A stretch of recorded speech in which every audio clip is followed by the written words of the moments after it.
Hello, welcome back to ladies planet. ഇന്ന് നമ്മൾ ചെയ്യുന്നത് തക്കാളിയും സവാളയും കൊണ്ട് തീ പോലും കത്തിക്കാതെ വളരെ പെട്ടെന്ന് ഉണ്ടാക്കിയെടുക്കാൻ പറ്റുന്നൊരു അടിപൊളി ഐറ്റമാണ് കേട്ടോ. നമുക്ക് എങ്ങനെയാണ് ഇത് ഉണ്ടാക്കുന്നത് എന്നുള്ളത് നോക്കാം.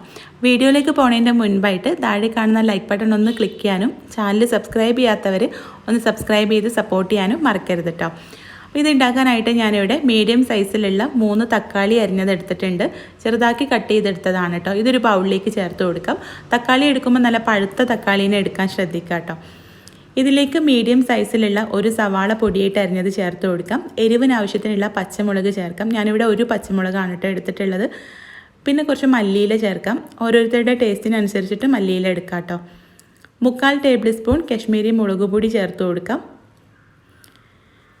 ഇനി ഇതിലേക്ക് ആവശ്യത്തിനുള്ള ഉപ്പ് ചേർക്കാം.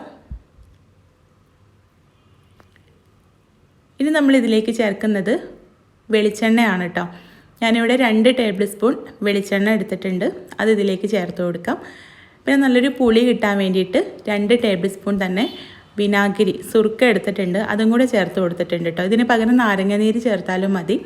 ഇനി നമുക്കിതെല്ലാം കൂടി നല്ല പോലെ ഒന്ന് മിക്സ് ചെയ്തെടുക്കാം. ഇതുപോലൊരു തവി വെച്ചിട്ട് നല്ല പോലെ ഒന്ന് കുത്തി യോജിപ്പിച്ചെടുക്കുകയാണ് കേട്ടോ. തക്കാളിയൊക്കെ ഒന്ന് ഉടച്ചെടുക്കുകയാണ്. എല്ലാം കൂടെ ഒന്ന് മിക്സായിട്ട് കിട്ടിയാൽ മതി, കുറേ സമയമൊന്നും വേണ്ട.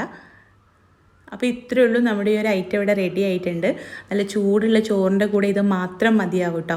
നമുക്കിതൊരു സലാഡായിട്ടോ ഇനിയിപ്പോൾ സലാഡായിട്ട് വേണമെങ്കിൽ വെറുതെ കഴിക്കാം, അല്ലെങ്കിൽ ചോറിൻ്റെ കൂടെ സൈഡ് ഡിഷായിട്ടൊക്കെ കഴിക്കാവുന്ന ഒരു അടിപൊളി ഐറ്റമാണ്. ഒരു തവണയെങ്കിലും ഉണ്ടാക്കി നോക്കാം കേട്ടോ. നിങ്ങൾക്ക് നല്ല പോലെ ഇഷ്ടമാവും.